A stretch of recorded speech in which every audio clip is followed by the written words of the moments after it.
안녕하세요. 카피라이프 준혁입니다. 자, 오늘의 주제는 바로 이 토론의 진정한 의미에 관한 이야기입니다. 자, 이 사회를 살아가다 보면 우리가 어쩔 수 없이 부딪히게 되는 것 중에 하나인데요. 특히 정치인들에게는 뛰어난 토론 실력이 필수가 되어 있을 정도예요. 어떠한 정책 사안 하나를 두고 각 당의 대표 토론자들이 치열하게 자신의 의견을 던지는 것을 자주 볼 수가 있어요. 치열하다 못해 어떻게 보면 저거 싸우는 거 아니야? 라는 생각이 들 정도예요. 자, 그럼 그들은 왜 그렇게 치열한 자세로 토론에 임할까요? 그들의 토론 모습을 보고 있자면 서로 의견을 나누고 한 가지의 목표를 실행하기 위해 회의를 하는 모습이라기보다는 흡사 전쟁터에 나와 있는 장수 같은 모습이에요. 죽거나 살거나 둘 중 하나만 존재하는 것 같은 그런 모습이에요. 전쟁에서는 결국 강한 자는 살아남고 약한 자는 죽습니다. 어떤 자가 진실되고 정의로운지와는 전혀 상관없이 강한 자가 살아남게 되죠. 내가 가지고 있는 아이디어가 많은 문제점을 가지고 있더라도 내가 화려한 말솜씨와 논리로 상대방의 입을 제압만 한다면 토론에서 승리했다라고 착각을 하는 경우가 많아요.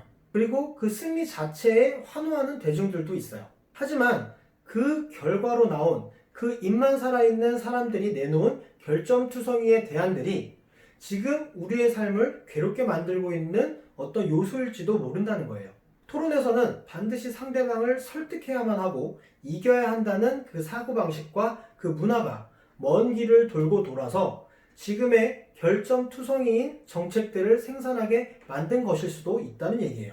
우리가 토론을 하는 이유는 화려한 말기술로 상대방을 설득시키기 위한 것이 아니라고 저는 생각합니다. 사실 토론에서 상대를 이기는 것 자체는 아무 의미가 없다고 생각해요. 우리에게 토론이 필요한 이유는 나 혼자만의 생각이 아닌 다양한 생각들에서 나오는 다양한 의견들을 듣고자 함이에요. 이런 시각에서 보면 토론은 더 이상 말로 하는 것이 아니라 귀로 하는 것임을 알 수가 있습니다. 자, 토론은 미완성일 수도 있는 나의 아이디어를 다른 사람의 반대 의견들을 통해서 문제점이 있는지 없는지를 검증할 수 있는 중요한 기회라고 생각해요. 자, 그리고 이 과정을 통해서 미완성된 부분이 있다면 그 부분을 알게 되고 또 그 부분을 보완할 수 있게 되는 중요한 기회인 거죠. 스스로 자신의 아이디어를 더욱 완벽에 가까워지게 만들 수 있는 기회가 바로 토론이라고 생각합니다.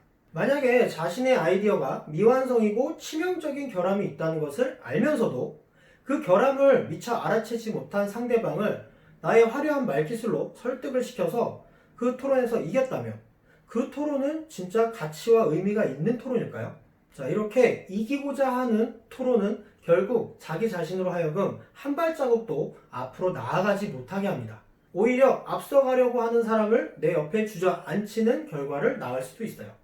유튜브에 올라오는 토론 관련 영상들의 썸네일을 보면 이런 것들이 있어요. 무슨 토론에서 누구누구의 대굴욕, 또는 누구누구가 누구누구에게 어떤 토론에서 달리다, 토론에서 참교육 당하다, 토론에서 참교육을 했다, 이런 식의 썸네일들을 볼 수가 있어요.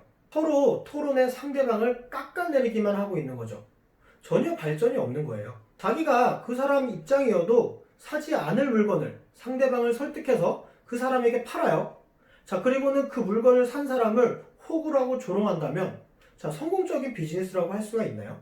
상대방이 내놓는 의견은 무조건 말도 안 되는 의견이고 그거에 대해서 설득으로 이겨버리면 참교육했다라고 표현을 하는 거예요.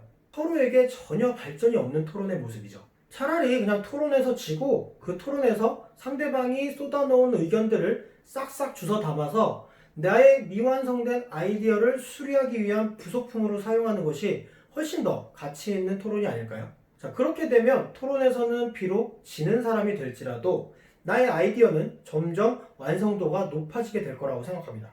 그리고 결국에는 그 어떤 논리로도 깰 수 없는 다이아몬드와 같은 단단하게 빛나는 아이디어를 완성할 수 있을 거라고 생각합니다. 지금까지 카피라이프 준혁이었습니다. 감사합니다.